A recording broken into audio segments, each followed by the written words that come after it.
Hi everyone. Welcome back to the second half of Chapter 4, Insolation and Temperature. We're going to spend the rest of the chapter talking about geographic temperature patterns. So first of all, we want to understand the difference between average temperature and temperature range. So average temperature is a single number. It is the average of many days, months, or years of records. It can be the monthly average temperature, such as in San Diego, we may want to know what is the average temperature in the month of June. It may be the average temperature for 2017, but at any rate, it's going to be one number. We're going to take all of the temperatures for that period of time, divide them by however many days that we're talking about, and we're going to get a single number. So for example, the average yearly temperature in San Diego is 63.7 degrees Fahrenheit. Now, that's not to say that it is mostly 63.7 degrees Fahrenheit in San Diego, although we do have some days at that temperature. We have plenty of days that get near 100 and plenty of days that get well below 63 or into the 50s at night. But if we take all of those numbers together, divide them by the day, then we get an average temperature of 63.7 degrees Fahrenheit. This is different than temperature range.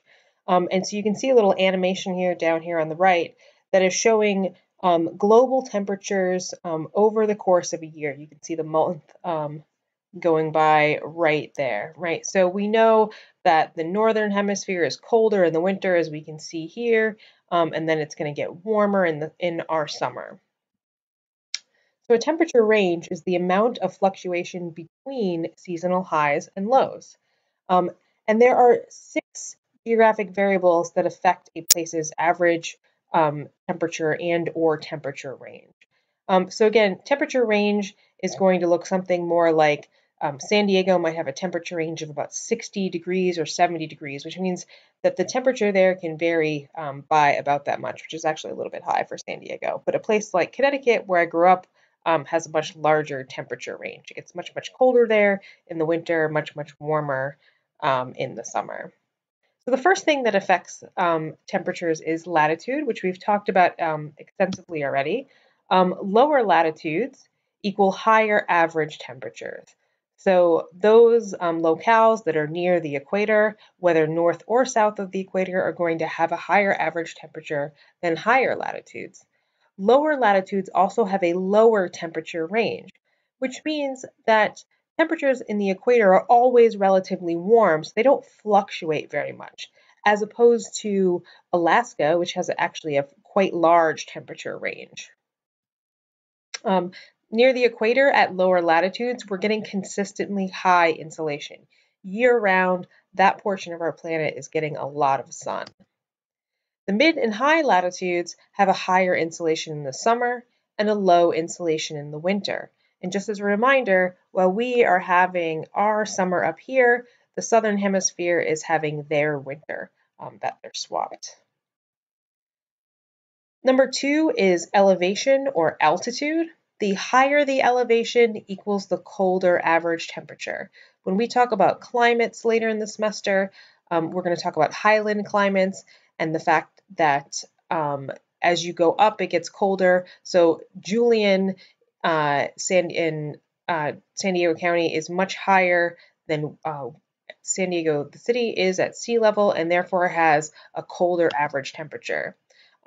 Air pressure is also lower at these higher elevations, so less of that outgoing infrared is trapped, right? So more of that heat that's being re-radiated by the planet is escaping. And if I was in a class with you in person, I'd ask you to guess which state this is, and I will tell you that it is actually Hawaii. There is snow in Hawaii. If you get to a high enough elevation, which you see here, you will get snow at lower latitudes. So elevation and temperature follows a mostly predictable pattern called the environmental lapse rate, which means that when we go up every about 1,000 feet, we lose about 3.5 degrees of temperature. And this operates fairly predictably all the way up through the troposphere. So we can, if we knew our temperature at the ground, and we could easily calculate what the temperature is 1,000 feet above us or 2,000 feet above us. And this is why, if you look at this mountain in Ecuador, which is at a very low latitude, it's only at 1 degree south, you can see this very distinct snow line. This mountain is 21,000 feet. And so at a very distinct elevation, it gets cold enough for snow to accumulate. So right here is where we're hitting our 32 degrees that we need for water to freeze. And again, although in San Diego we do not get snow, not that far to our east, as we go higher in elevation to Julian, they do get snow up there, even though we are at the same latitude. Number 3 is land-water contrasts. And so we refer to inland landscapes as continental, such as Las Vegas, and coastal landscapes as maritime, such as San Diego. Continental locations have a much bigger temperature range. They have warmer summers and colder winters. The farther inland you go, the greater variation that you get. This does not affect the average temperature, though. It just affects the temperature range. Let me go back for a second. And so in San Diego, or in Seattle, or in San Francisco, we generally get a much smaller temperature range than we do inland. Maritime climates have a very, they make the climates much more mild. And that has to do with how fast land and water cool compared to each other. Water will retain heat much longer than land will. And so water heats and cools more slowly than the land does. So right here we see the land and the sun are getting the same amount of rays, but this water is going to heat up much more slowly. So during the day it's going to have a cooling effect. And at night it's going to have a bit of a warming effect because it's going to take longer to lose that heat. Also, evaporation from water has a cooling effect for its adjacent land. That transparency allows the light to penetrate further into the water, being able to hold even more heat. And the liquidity allows that heat to circulate through a greater volume. So if you are on a piece of land, which most of the time we are, and you put your hand and touch a piece that's in the sun and a piece that is not in the sun, it's not going to share that heat very effectively. It doesn't conduct heat as well. However, water conducts heat much more effectively, so you're going to get more heat held and transferred throughout that body of water. And remember, evaporation is a cooling process, which seems kind of counterintuitive to look at boiling water and say that it is cooling down. But in fact, it is. What's happening when water boils is that it is taken as much heat as it possibly can, and the boiling process is it letting go of that heat that it just cannot hold. So it is trying to cool itself down. It is the same reason that on a hot day, we start sweating. We sweat so that our perspiration evaporates, and that cools us down. Through that evaporation process, it allows our body to release some of that heat that is uncomfortable for us. And we can look at seasonal and diurnal differences between day and night when we look at these land-water contrasts. So in the summer, on a summer day, you're going to have that land heating really quickly, that water heating a little bit more slowly. That land is going to release that heat quickly as well. It's going to feel much hotter, and we know this intuitively too. When we go to the shore on a summer day, it's cooler than it is inland. The ocean traps that heat, doesn't release it as quickly. In the winter, we have the opposite effect, where the land has no heat stored and it's colder, but the ocean is going to release some of that heat that it has, and it's going to have this, it's going to make the winters a lot more mild. And the same patterns affect day and night differences not just seasonal ones. And so just a quick summary of these land-water contrasts. In a maritime climate near the coast, we're going to have warmer nights, warmer winters, cooler days, and cooler summers. And continental or far from the coast, we're going to have cooler nights, cooler winters, warmer days, and warmer summers. So in a maritime climate, we're going to have less temperature variation.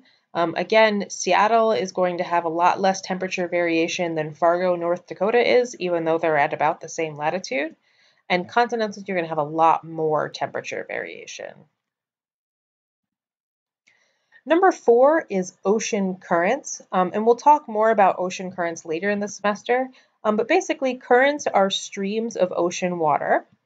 The East Coast have warm water that is going from the equator to the poles. And so you can see this right here. We have this warm water current that's coming up towards New England and parts of Canada, giving them kind of this milder maritime climate. On the west coast, we have a cold water current that is pulling down cold water from the poles to the equator. And so water temperature affects air temperature via conduction. We learned about conduction and convection earlier in this chapter.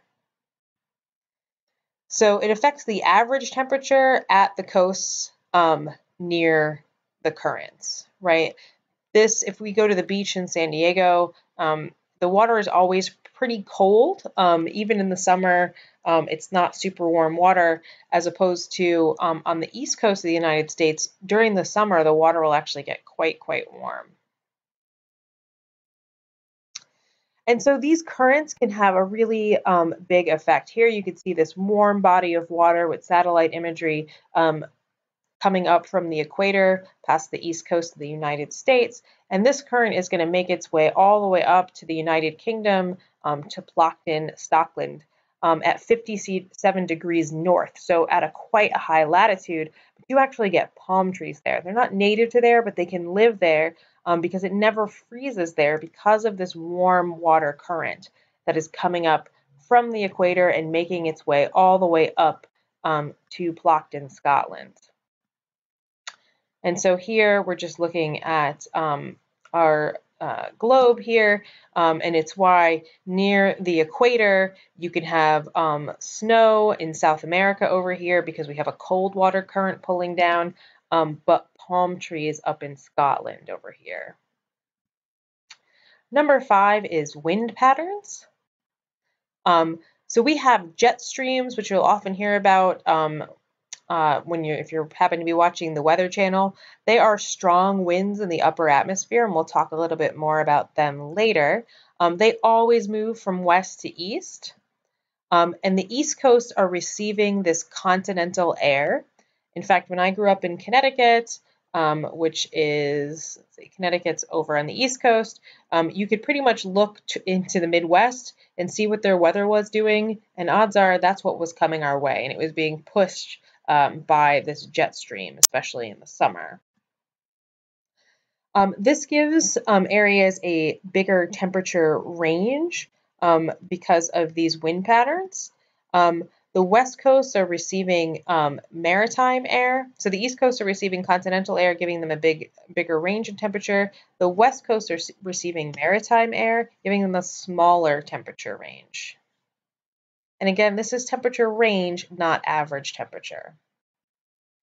These jet streams are not really important inland, nor are they important near the equator where you have just a lot of insolation year round, and you're not getting this kind of dramatic temperature shift. Number 6 is a dry climate versus a wet climate. So drier places have fewer clouds, and so they are getting more surface insolation, right? They are getting more sun because there is less clouds blocking out that sun. They're going to get a higher average temperature. And so you could see here Phoenix and Atlanta, they are close to the same latitude. Phoenix is 33.5 degrees north. Atlanta is 34 degrees north. Very similar elevation. Phoenix is 1,100 feet above sea level, while Atlanta is 1,000 feet above sea level. But yet, Phoenix has a much higher temperature average, 75.6, compared to Atlanta that has a temperature average of 62.6 degrees. And so wetter places have more clouds, less surface insolation, and therefore have a lower average temperature, right? You get a lot more cloudy days in Atlanta than you do in Phoenix. Phoenix, it's pretty common to see blue skies for most of your days of the year. And so all of these things are interrelated: latitude, elevation, land-water contrast, ocean currents, wind patterns, and dry versus wet climates. Rules for each factor assume all other variables between places are equal, which means that in reality, they're not. So we want to be able to look at a place, look at these 6 variables, and be able to say something about what we think the climate would be like. So these rules apply, but they're not, they do not operate in isolation from each other, right? In reality, we need to take all of these factors into account simultaneously. And then we need to be able to choose the most important factor influencing a place's average temperature and temperature range. And I'll give you an example of this. So we're going to look at some climographs. We're going to look at climographs a couple times throughout the semester, but we're going to look at climographs for San Diego and for Charleston. And so San Diego is at 32 degrees north, and so is Charleston. They're both at sea level, right? And so when we look at San Diego, so for a climograph here, what you're looking at is the average high and the average low temperature, and you are looking at the months are up here. So we can see in San Diego, the average high in August is about 77. As opposed to in Charleston in August, the average high is about 86. And so we're going to say, why do these two places have such a different average temperature? Also, Charleston has a much greater temperature range, right, going from 43 to 88 than from 49 to 77. So why does Charleston have a bigger temperature range, and why does Charleston have an average higher temperature, even though they're at the same latitude and at the same elevation? And so for San Diego, again, we have a cooler average temperature, 63.7 degrees Fahrenheit. And part of that is because we are next to this cold current that I talked about a minute ago. We have a smaller temperature range because we are getting that jet stream that blows from the ocean. In Charleston, we have a warmer average temperature of 65.9 degrees Fahrenheit. That's a yearly average temperature because they are next to a warm current as opposed to San Diego, which is next to a cold current. And they have a larger temperature range because their jet stream is blowing across the continent and taking that continental air with them. And so they're having that effect. So again, you can't just necessarily pinpoint to one thing. You kind of have to be a little bit of a detective, look at your 6 factors and say, what do I think here is having the largest effect? So next you're going to proceed on to the next exercise where you are going to look at urban heat islands. And so basically an urban heat island is the phenomena by where cities are hotter than their surrounding areas, right? And so here's a picture during a heat wave in New York City where a bunch of people are just sitting outside because it's so very hot inside. So I'm going to ask you to kind of be a detective a little bit and think about why are cities hotter on average than surrounding areas, and where might this effect be greater? And then after that, you will proceed on to Chapter 5.